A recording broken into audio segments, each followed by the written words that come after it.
Kung nasaktan siya, ibig sabihin, mali na yung ibang tao kasi nasaktan siya. Nasaktan po kasi yung feelings ko kaya sila po yung may mali. Ako ba yung tama? Ako ba yung victim?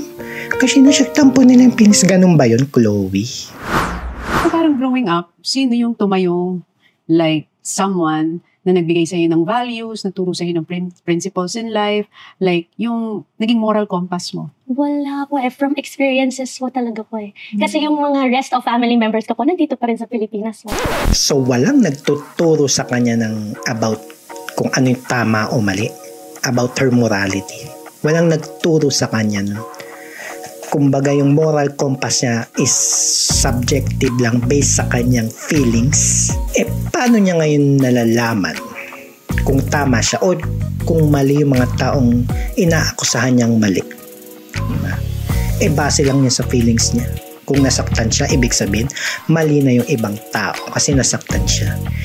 Nasaktan po kasi yung feelings ko kaya sila po yung may mali. Ako ba yung tama? Ako ba yung victim? Kasi nasaktan po nila yung feelings. Ganun ba yun, Chloe? Ang the ultimate question dito paano niya nalalaman kung ang mga pinaggagawa niya sa buhay ay tama o mali?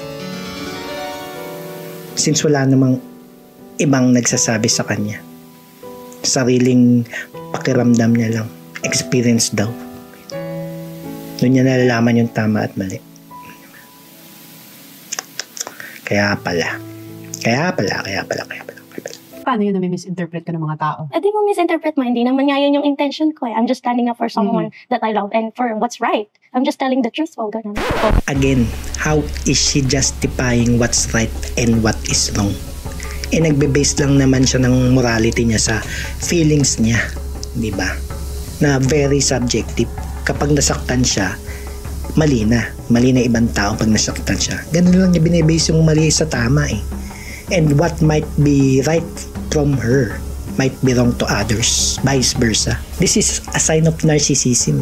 Diba? Akala niya sa kanya lang umiikot ang mundo.